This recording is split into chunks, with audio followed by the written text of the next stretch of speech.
जो वाणी आप लोग सुन रहे हैं गुरु जी के द्वारा लिखी हुई, आप लोगों ने सुना था, मांगन ते मरना भला, ये सतगुरु की सीख।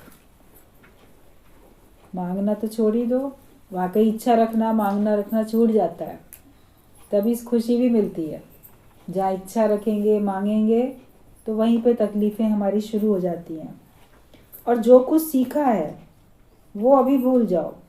मतलब कि जो अज्ञानता में जो कुछ सीख के आए थे ना, लोककारीत, दुनियादारी, या बहुत अपना अनुभव, हमारा बड़ा अच्छा माया का अनुभव है, तो जब गुरु के पास आके बैठो तो एकदम खाली स्लेट, जैसे जो कुछ मैंने सीखा था वो मेरे काम नहीं आया था।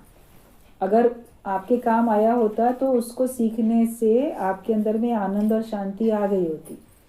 लेकिन अनुभव तो बहुत लिए माया के, बहुत सारी कलाएं भी सीखी, प्रसिद्धि हो गई, प्रशंसा मिल गई, बहुत कुछ हुआ, लेकिन उन सब से आपको मिला क्या? अंदर की तो इनर हैप्पीनेस तो मिली नहीं, अंदर की शांति नहीं मिली, आनंद नहीं मिला, भगवान नहीं मिला, मोक्ष नहीं मिला, और अपने अंदर में निर्भयता नहीं आई, अपने अंदर शक्ति का संचार नहीं हुआ। तो जो भी कुछ आपने माया में सीखा वो व्यर्थ ही तो था, और वही आप दूसरों को सिखाते हो। आप सोचते हो कि हम अपना अनुभव दें, दूसरों को सिखाएं, उससे उसको जीवन जीने में आसानी होगी। जितना वो सीखना चाहेगा उतना ही सीखेगा तुमसे, तुम्हारे अनुभव से वो ज़्यादा सीखेगा नहीं। हर एक कोई सोचता है कि मैं अपने अनुभव से स्वयं सीखूं, और जब उन सब से तुमको आनंद और शांति नहीं मिला तो उनको क्या मिलेगा? अब जब ज्ञान में आते हो तो आप ज्ञान को सीखो। जिस डायरेक्शन में गुरु हमको दिखाना चाहता है आनंद शांति, उसी डायरेक्शन में खोजो उसको। पहले माया में सुख समझते थे, अब भगवान के नाम में सुख समझो। जो सुख पायो में राम भजन में, सो सुख नाही अमीरी में। गुरु अगर ये बता रहा है तो हम भी तो वही सोचें, हम भी तो उसी के ऊपर चलें, मान के तो देखें। तब आप देखोगे कि आपको अब जो सीखना हो रहा है उससे आपका ये लोक सुखी परलोक सुखी हो रहा है। बिना ज्ञान के ना आप इस लोक में सुखी थे और परलोक में तो सुखी थे ही नहीं। जब अभी शांति नहीं तो बाद में कहाँ से शांति मिलेगी? अभी आनंद का अनुभव नहीं करते हो तो मृत्यु के बाद कहाँ से तुमको आनंद का अनुभव हो जाएगा? तो जो कुछ सीखा था उसको भुलाओ। हारमोनियम सिखाने वाले की बात दृष्टांत के तौर पे इतनी बार बताई जाती है। उसने बाहर बोर्ड लगा के रखा था अपनी दुकान के बाहर कि जिसको हारमोनियम बजाना बिल्कुल नहीं आता उसको हारमोनियम सिखाने की फीस 10 रुपये महीना होगी, और जिसको थोड़ा थोड़ा बजाना आता है, सरगम निकालनी आती है, उसको हारमोनियम सिखाने की फ़ीस 50 रुपये महीना होगी, और जिसको एक आध गाना भी निकालना आता है हारमोनियम पे, उसको सिखाने की फ़ीस 100 रुपये महीना होगी। ऐसा उसने बोर्ड बाहर लिख दिया। अब कोई गुजरा वहाँ से रास्ते से तो देख के हैरान हो गया कि ये तो बड़ा उल्टा हिसाब किताब है, शायद पेंटर ने पेंट करने में गलत लिख दिया। तो मैं जाके इसके मालिक को जो सिखा रहा बता के तो आऊँ, तो जो बोर्ड तुमने लगाया उसमें सही नहीं लिखा हुआ। वो गया, कहता है बाहर आपके यहाँ बोर्ड लगा है कि आप हारमोनियम सिखाते हो, लेकिन उसकी जो रेट लिखे हुए हैं वो लगता है अलट पलट हो गए हैं। जिसको कुछ भी नहीं आता उससे सबसे कम पैसे ले रहे हो, जिसको थोड़ा आता है उससे ज़्यादा, जिसको और ज़्यादा आता है उससे और ज़्यादा पैसे, जिसको बिल्कुल नहीं आता पैसे तो अधिक उससे लेने चाहिए। तब उसने बताया हारमोनियम सिखाने वाले ने कि नहीं, कोई गलती नहीं है, वो सही लिखा हुआ है। कैसे सही लिखा हुआ है? तो इस बात पे बताया कि जिसको पहले से अपनी जितनी ज़्यादा जानकारी है वो उतनी ही ज़्यादा मेरा समय बर्बाद करेगा, उतनी ज़्यादा उसको सिखाने में मुझे मेहनत पड़ेगी। वो बोलेगा कि ये काम ऐसे नहीं ऐसे है, ये स्वर ऐसे नहीं ऐसे निकलेगा, ये धुन ऐसे ज़्यादा ठीक बनेगी, क्योंकि उसने पहले से जो सीख रखा है उसकी वो चलाएगा अपनी बुद्धि, और हमसे सीखने में उसको टाइम लगेगा। जिसको कम आता है उसको थोड़ा मुझे कम टाइम लगे, जिसे बिल्कुल नहीं आता उसको मैं जैसा सिखाऊंगा वो एक ही बार में फटाफट सीखता जाएगा। इसलिए मैंने ठीक लिखा है। तो इसका सिद्धांत भी यही गुरुजी बताते थे कि जितना ज़्यादा तुम माया में बुद्धिमान होके होशियार बन के रहे और समझा कि आप बहुत अधिक समझदार हो, बहुत कुछ आपको आता है, उतना ही आपको अपने आप को गंवाने में सत्संग में टाइम लगता है। अपने आप को मिटाना पड़ता है ना, अपने आप को गंवाना पड़ता है। लेकिन जो समझदारी होशियारी है हमारे पास, चतुराई चालाकी है हमारे पास, जिससे आप संसार में सबके ऊपर राज्य करते आए थे, उसको तो भुला नहीं पाते। कैसे कहते हैं कि मुझे कुछ नहीं आता, बोलेंगे अरे नहीं, हमको तो सब कुछ आता है। तो ऐसे को सिखाने में गुरु को ज़्यादा मेहनत लगती है।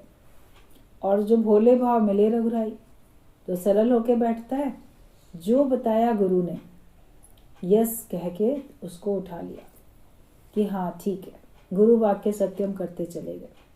उस पर सेकंड थॉट नहीं देता है, तो वो सीख जाता है।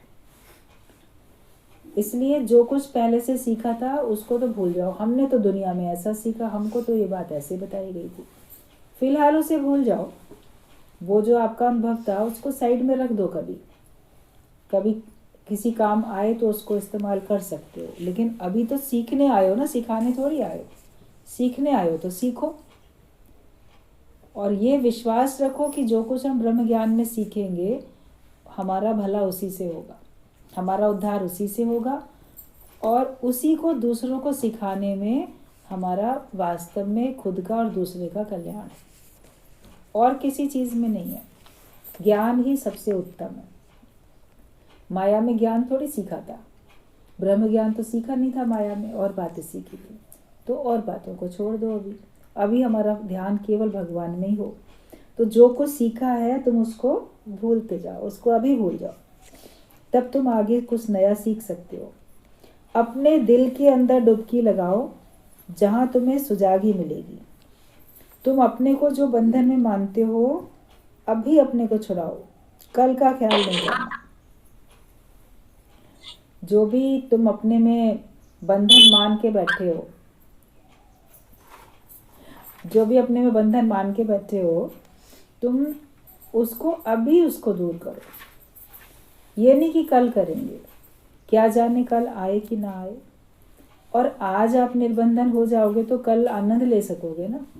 आज बंधन में हो तो पूरा आपको आनंद भी तो नहीं मिल रहा है।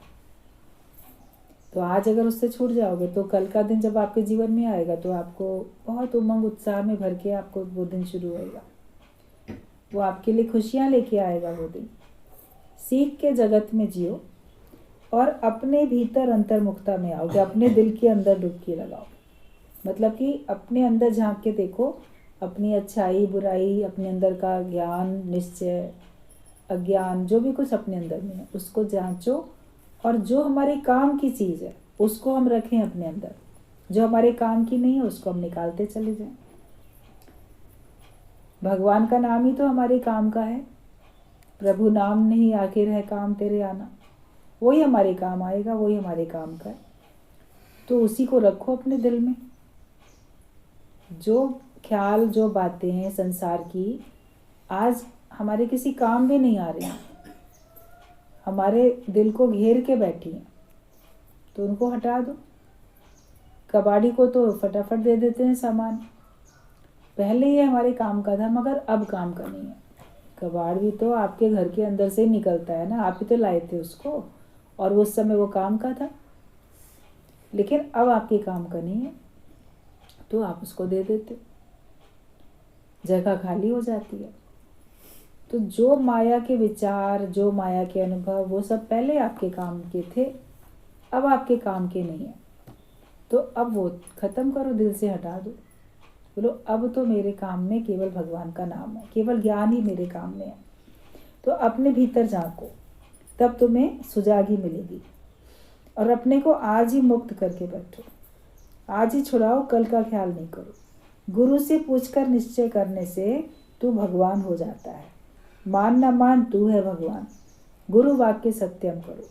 गुरु एक ही बात बताते हैं कि मान ना मान तू है भगवान, तुम ही भगवान हो।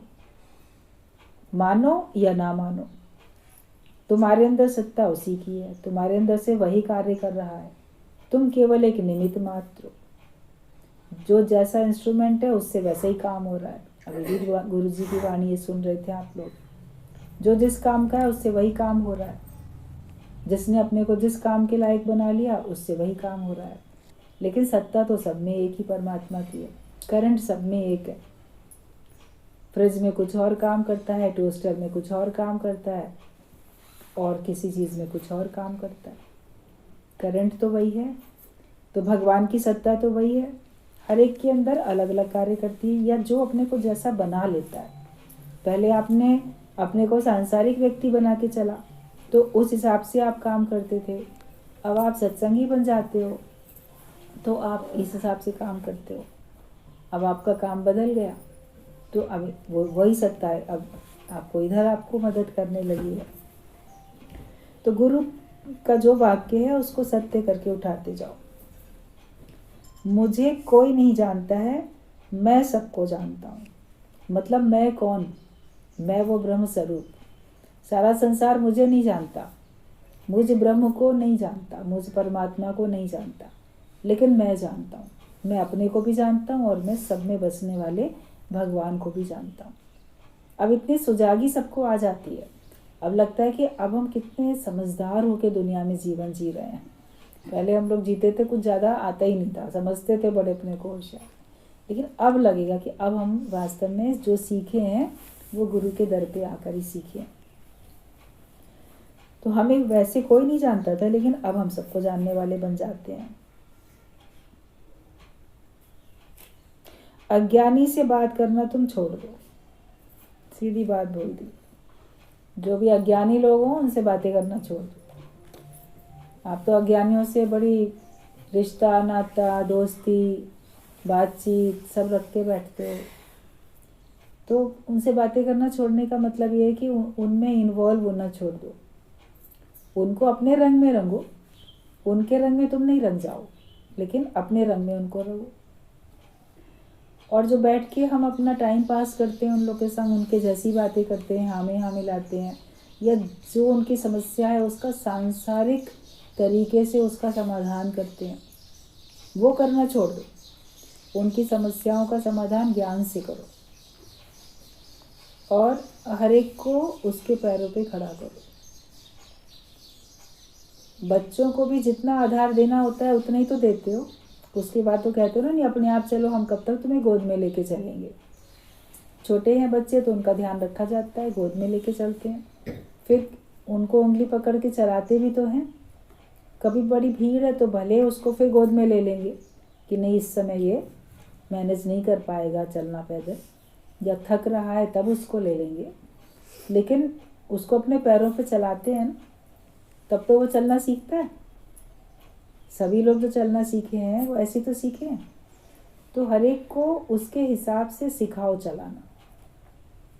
हर एक का आधार खुद मत बन के बैठो, उसको स्वयं को अपना आधार बनने दो। उसको इतनी शक्ति दो, उसको इतना समझ दो कि वो अपना कार्य स्वयं कर सके। करते करते सब सीख जाते हैं। आप लोग सब लोग ऐसे ही तो सीखे हो।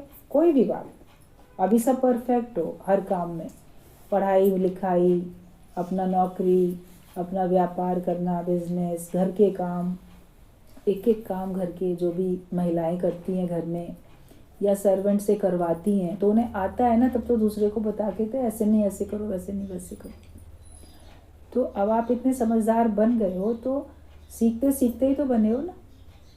किसी ने सिखाया, प्रेरणा दी तभी तो बने, वरना आप ही को अनुभव नहीं होगा तो कैसे होगा काम। जो लोग अपने घर में कोई भी काम नहीं करते हैं, जब वो कहीं बाहर जाते हैं तो उनको वहाँ पे कुछ सूझता ही नहीं है, उनके तो हाथ पैर ही फूल जाते हैं। अब ये अचानक से आपके घर में अगर 10-15 लोग आ जाएं एज ए गेस्ट, तो अगर काम आपने नहीं किया होगा तो आपको नहीं सूझेगा कैसे चाय बनाएं, कैसे पानी दें, कैसे क्या करें। एकदम से आपके हाथ पैर फूल जाएंगे कि हम तो इतने लोगों का काम कभी किया ही नहीं, और इनको कैसे शुरुआत कैसे करें। लेकिन जो करता रहता है उसको पता होता है। 10-20 क्या बता 50-100 लोग भी आ जाएं, उनको भी मैनेज कर लेता है, क्योंकि उसको प्रैक्टिस हो गई होती है, उसने समझा होता है। तो अभी ज्ञान के मामले में लोग बिल्कुल ना समझ हैं, उनको आता ही नहीं है। आपको आता है तो उनको ज्ञान की बात सिखाओ ना। जब ज्ञान सिखाओगे तो ज्ञान में भी उनमें परफेक्शन आएगी। अपना समय वो भी इधर से निकालेंगे, वो भी उसी तरीके से सोचेंगे जैसे आप सोचते हो। तो अज्ञानियों से बात करना छोड़ दो, मतलब उनसे बहुत ज़्यादा घुल मिल के उनके जैसे बन के बात करना छोड़ दो। उनके साथ बैठो तो मैक्सिमम ज्ञान की बात करो। उनको पसंद आएगी तो वो आपसे दोबारा से मिलना, बात करना चाहेंगे, वरना वो लोग खुद ही आपको अवॉइड करेंगे। तुम्हें उनको छोड़ना नहीं पड़ेगा, वो लोग खुद ही तुम्हें छोड़ देंगे कि अरे ये तो अब हर समय सत्संग की बातें करते हैं और हमें ये पसंद नहीं है। आपको देख के इधर उधर हो जाएंगे, कहीं हमसे कह ना दे कि हम सत्संग चलना है, क्योंकि आपने उनसे ज्ञान की बात करनी शुरू कर दी। तो ठीक है ना, अपने आप भगवान उनको तुमसे हटाए ले रहा है। और मिलो कभी तो ज्ञान की बात करो।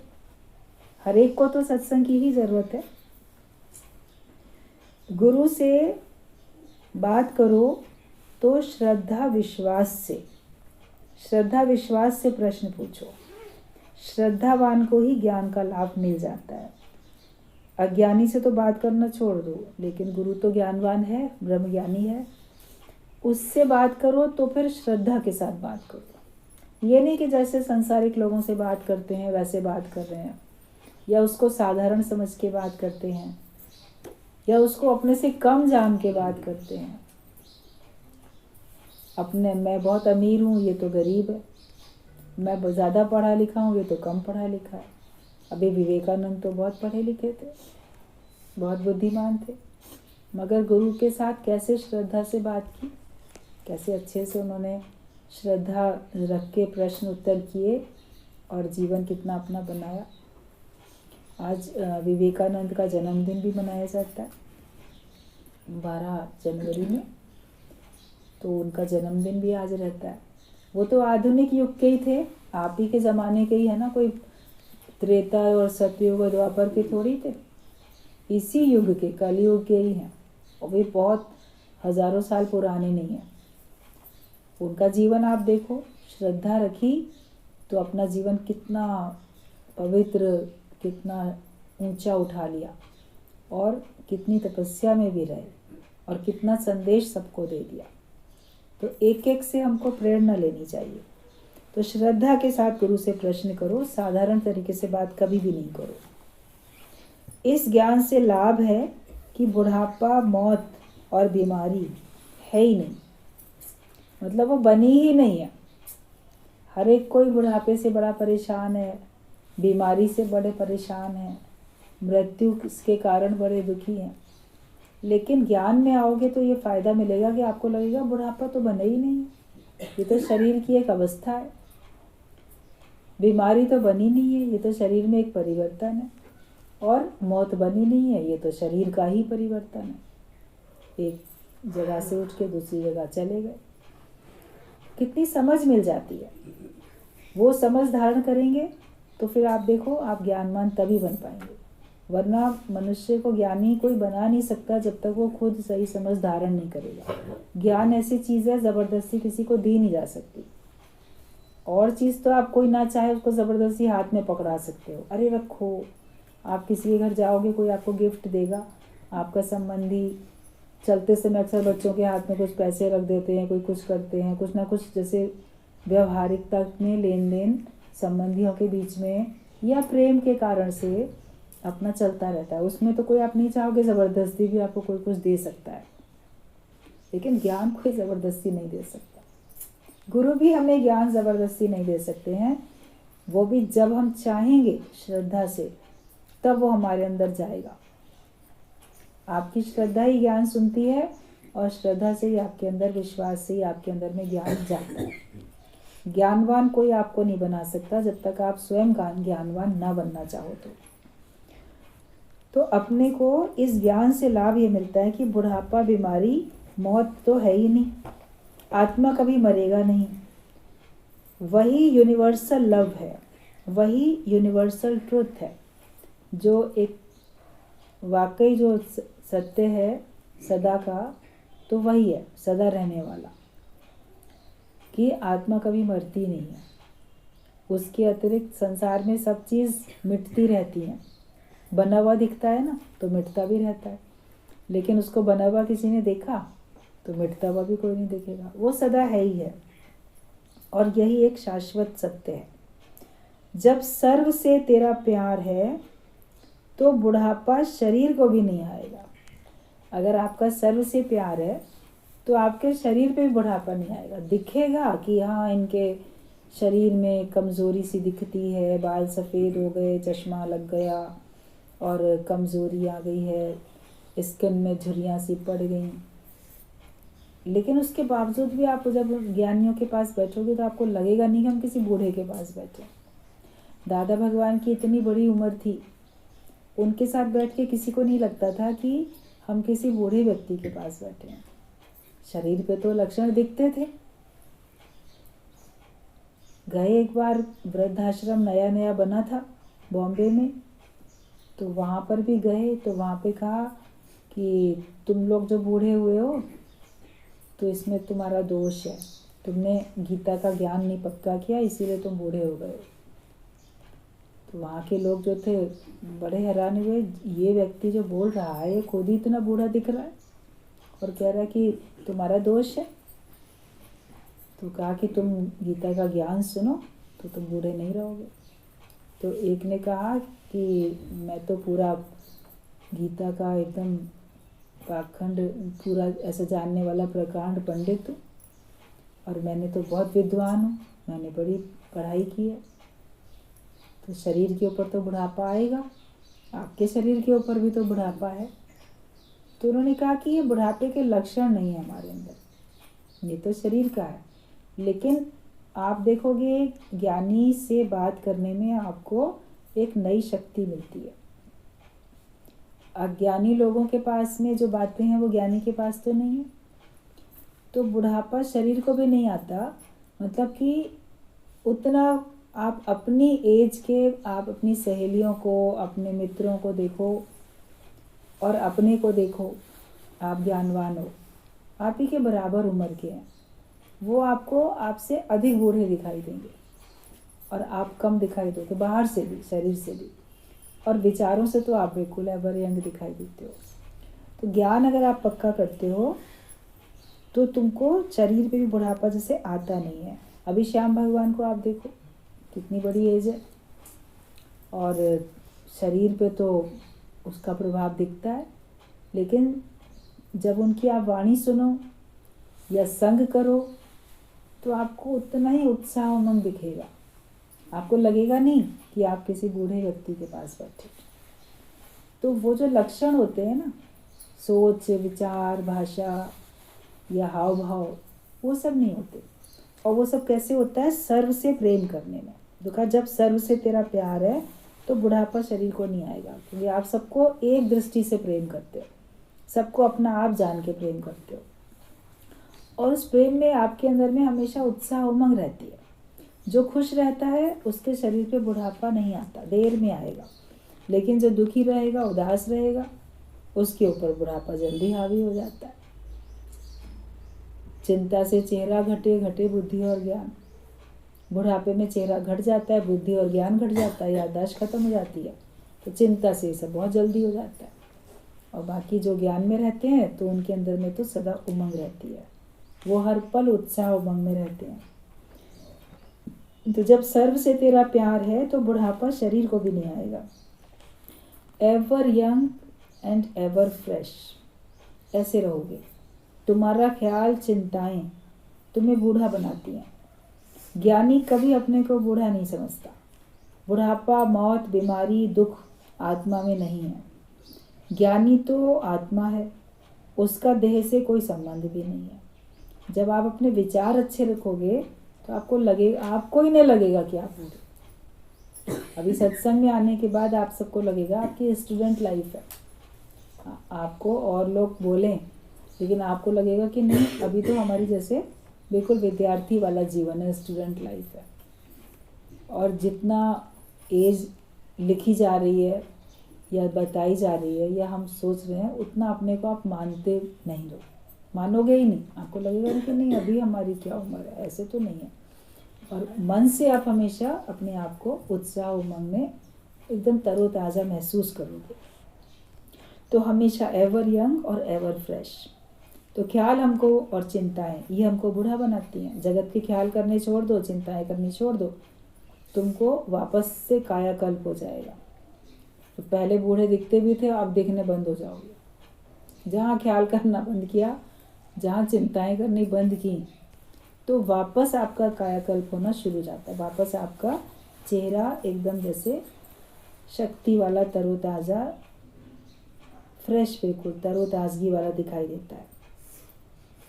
तो ज्ञानी का वो अपने को आत्मा जानता है, तो उसका देह से कोई संबंध ही नहीं है, इसलिए देह का प्रभाव उसके ऊपर पड़ता नहीं है।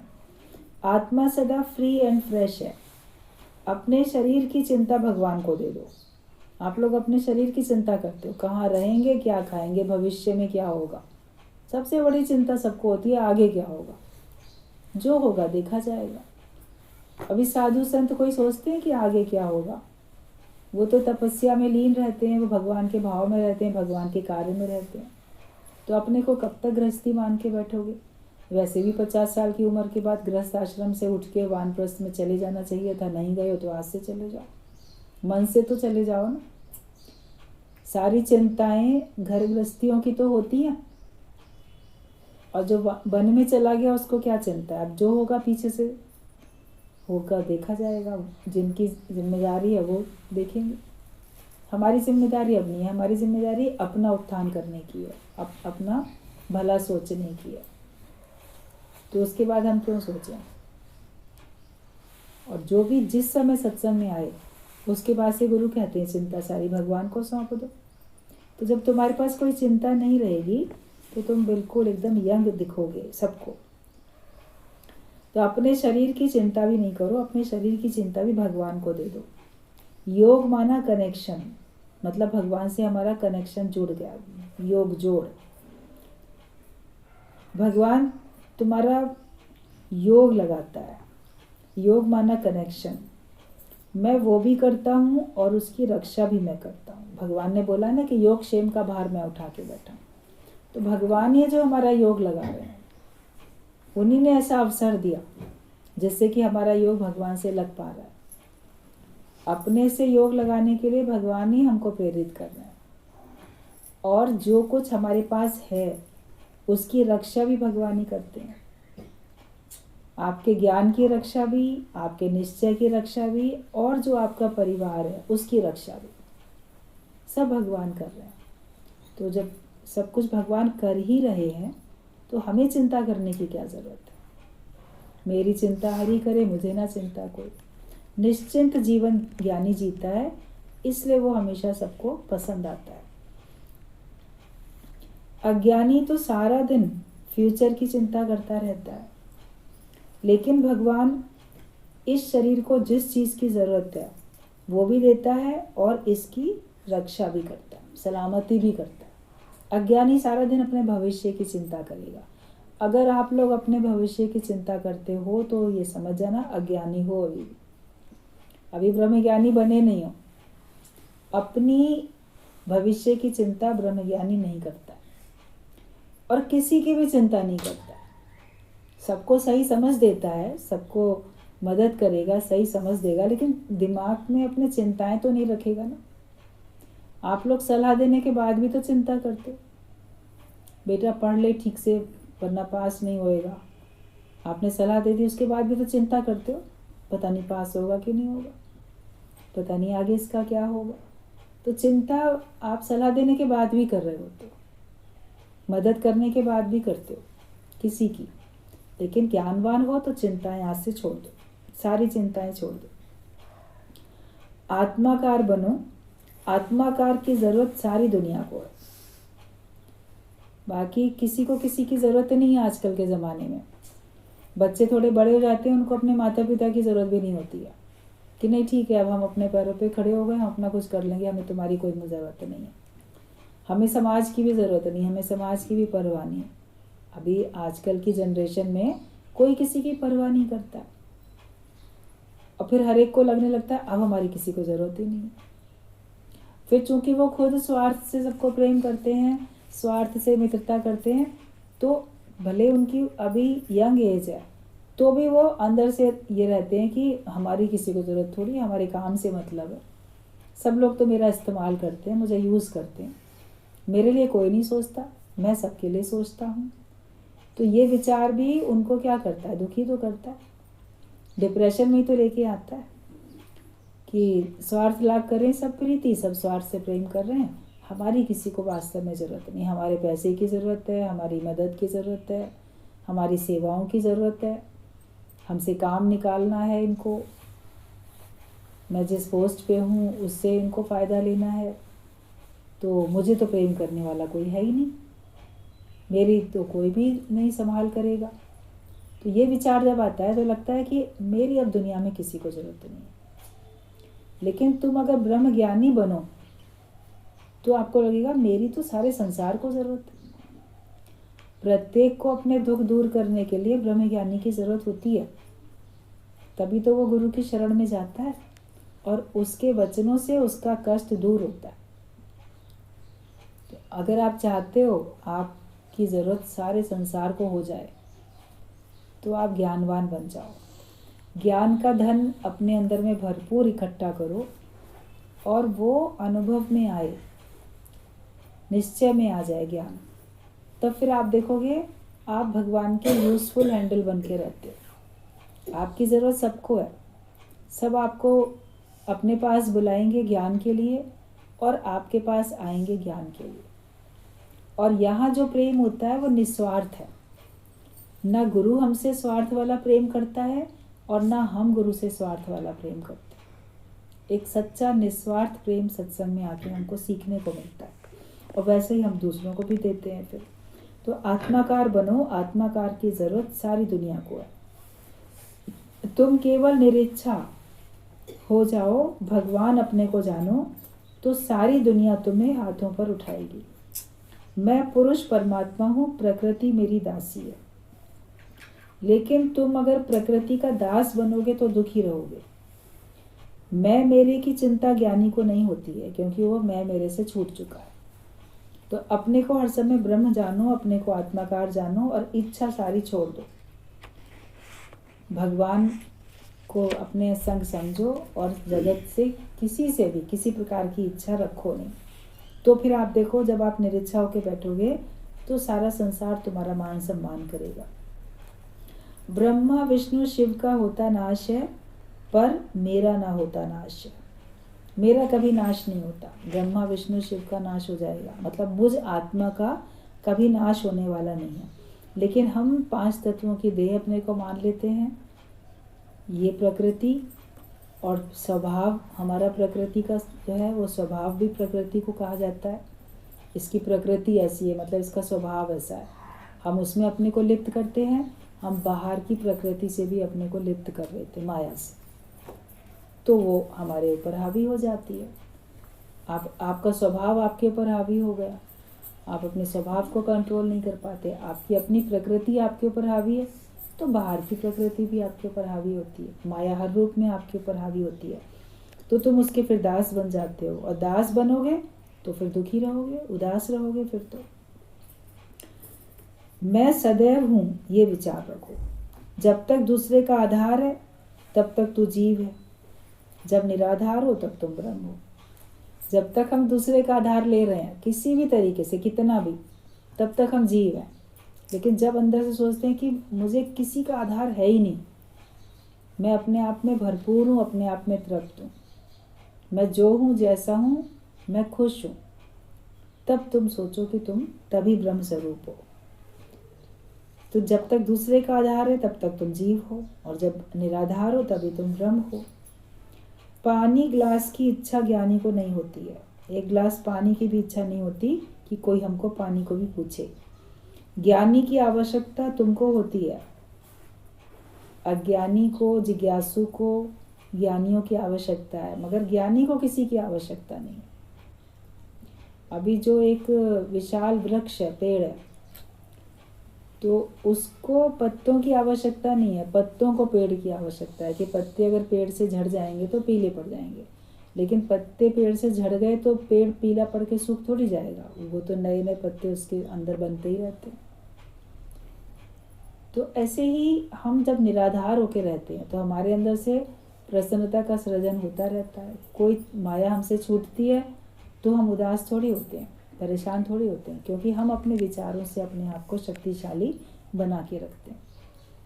तो ज्ञानी को किसी की भी ज़रूरत नहीं होती, लेकिन ज्ञानी को सबकी ज़रूरत होती है। जैसे पत्तों को ही ज़रूरत है पेड़ की, टहनी को ही ज़रूरत है पेड़ की, उससे अलग होके वो सूखेगी।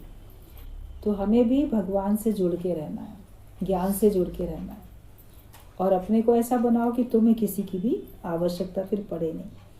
बच्चों की भी प्रारब्ध फिक्स है, बच्चों की चिंता नहीं करो। शरीर की चिंता भी भगवान को ही है, तुम चिंता नहीं करो। विवेकानंद को जब गुरु की लगन लगी तो घर के सभी लोग दुखी हो गए। बहन ने भी आत्महत्या किया। लोगों ने पूछा, तुम्हें पाप नहीं लगा? तो उसने बोला, हजारों बहनों की जीवन भी तो बच गई। उसके कारण से बहन ने आत्महत्या कर ली कि भाई मेरा सन्यासी बन गया, नौकरी नहीं करता, घर में पैसा नहीं आता, गरीबी है, और इस कारण से दहेज के ना होने के कारण से शादी नहीं हो पा रही है, माता पिता सब परिवार के लोग चिंतित हो रहे हैं। तो सोची मैं ही ना रहूं ताकि मेरे लिए इनको चिंता तो ना हो ना। तो इस उसमें उसने आत्महत्या कर ली बहन ने। लोगों ने कहा तुम्हारे कारण से कि तुम अगर घर में ध्यान देते तो फिर तुम्हारी बहन ना मरती। पढ़े लिखे थे, समझदार थे, तुम पैसा कमा सकते थे, घर में ज़रूरत भी थी, तो तुमको पाप लगा। तो उसने कहा नहीं, पाप नहीं लगा। मेरे कारण से एक बहन ने आत्महत्या की, लेकिन फिर ये भी तो सोचो मेरे कारण से अनेक बहनें आत्महत्या करने से बची। जिनको सही समझ मिल गई तो वो आत्महत्या करने से बच गई। अब उसने सही समझ धारण नहीं की तो करी आत्महत्या। आत्महत्या कोई समाधान थोड़ी है समस्याओं का। ज्ञान जिसके पास होता है वो दूसरे का आधार नहीं लेता, वो अपने आधार पे चलता है। दूसरा पैसा कमा के दे तो हमारा गुजारा चले, आप अपने गुजारे के लिए खुद कमाओ। ज्ञान हर एक के लिए आवश्यक है। तो वो फिर अपने ऊपर उसने इल्ज़ाम नहीं लिया। अगर निश्चय में कमी होती तो वो अपने ऊपर दोष ले लेता। अक्सर जिनके निश्चय में कमी नहीं होती वो अपने ऊपर दोष लेते हैं। हमारे कारण से घर वाले दुखी हो रहे हैं, हमारे कारण से घर में कलेश मच रहा है, हमारे कारण से ऐसा हो रहा है। हम अपना सुख ले लेते हैं सत्संग में जाके, हम अपना जीवन बना रहे हैं, हम स्वार्थी हो गए हैं। उन लोग के ऊपर भी तो देखना हमारा धर्म है, जिम्मेदारी है। हम कर्तव्य से हटते जा रहे हैं, मर्यादा से गिर गए शायद। तो आप खुद तो अपने पर इल्ज़ाम लेते हो। अगर निश्चय में कमी है तो निश्चयात्मक बुद्धि है तो आप बोलोगे जो जैसा समझ जिसकी वैसा काम कर रहे। तो उसने तो यही कहा कि हजारों बहनों का जीवन भी तो बच गया। जो पहले माया के में मुर्दे के समान थे उनको ज्ञानी से जीवन मिलता है। एक छोटी फैमिली को छोड़ा तो बड़ी फैमिली से मिक्स होके आनंद लेने के लिए परमात्मा सभी को अवसर दे देता है। पर बहन अज्ञान के कारण ही दुखी हुई थी। तो उसकी बहन अज्ञानता के कारण ही तो दुखी हुई, तभी तो उसने आत्महत्या की। ज्ञानी ना किसी से दुखी होता है और ना किसी को दुखी करता है। दूसरे से भी दुखी नहीं होता और वो अपने कारण से दूसरे को भी दुखी करता नहीं। जो अपने मन वचन कर्म से किसी को दुखी नहीं करता तो वो साफ दिल है। लेकिन तुम्हारा अहंकार ही तुम्हें दुखी कर रहा है, ये तुम्हें पता नहीं। दूसरा मुझे दुखी कर रहा है ये नहीं बोलो, मेरा अपना अहंकार ही मुझे दुखी करता है, अहम भाव मुझे दुखी करता है। अज्ञान ही तुम्हें जलाता है। पानी का स्वभाव ठंडा है पर लकड़ियों से गर्म होता है, तो भी शीतल है। अपनी इच्छा वासना रूपी लकड़ियों को निकाल दो तो तुम शीतल हो। पानी का स्वभाव ठंडा है, जलती हुई लकड़ियों के संपर्क में गया तो वो गर्म हो गया। आप अगर मान लो उसको चूल्हे पे रखा हुआ है और चूल्हे में से आप लकड़ियां हटा के अलग कर देते हो तो वो पानी तो अपने आप ठंडा हो जाएगा, या उसको उठा के अलग रख देते हो। कोई एक काम करते हो, या तो भगोना उठा के आप अलग रखोगे या उसमें से आप लकड़ियां हटा दोगे, या आजकल गैस है तो गैस ऑफ कर दोगे, या तो वो अपने आप ठंडा हो जाएगा ना। तो हमारा स्वभाव भी शांत और शीतल है, लेकिन इच्छा और कामना की लकड़ियां हमारे अंदर जल रही हैं, जिससे हम अपने स्वभाव से दूसरे के स्वभाव में चले गए। जो हमारा वास्तविक स्वभाव था वो ना रह के हमारा फिर जीव भाव वाला स्वभाव बन जाता है। और हम दुखी होने लगते हैं। तो हमारा जो अहम है वही हमको जला रहा है। तो तुम शांत शीतल हो जाओगे जब अपने अंदर से इच्छा और वासना रूपी लकड़ियों को तुम दूर कर दोगे। I am before God was, ये पक्का करो। ऊंचे ते ऊंचा भगवंत, जैसे कि अपने आप को इतना ऊंचा इतना श्रेष्ठ बना लो। और वो तब बनेगा जब कोई भी इच्छा कामना हमारे अंदर नहीं होगी, किसी भी प्रकार की इच्छा कामना नहीं होगी, तब हम इतने महान इतने ऊंचे बनेंगे कि जैसे भगवान से भी पहले मैं हूँ। भगवान भी साकार है और उससे पहले निराकार था। और साकार को बोलने के लिए भी कोई है, समझने के लिए कोई है, मगर उन सबसे पहले था निराकार, जब कुछ भी नहीं था। तो उस स्थिति में ज्ञानी अपने को लाता है। और हम भी सब वही ज्ञान सुन रहे हैं, हम सबको भी अपने को उसी स्थिति में लाना है। और उस स्थिति में लाने के लिए अपना जीव भाव और जीव भाव, इच्छा और अहंकार, इसको हमको दूर करना है। अपने अंदर से सीधी बात है, इच्छा अगर खत्म की तो फिर आप ब्रह्म स्वरूप हो जाते हैं। इच्छाएं आपको जीव भाव में लाती हैं, जगत की या किसी भी प्रकार की। तो हर प्रकार की इच्छा खत्म करते जाओ। इच्छा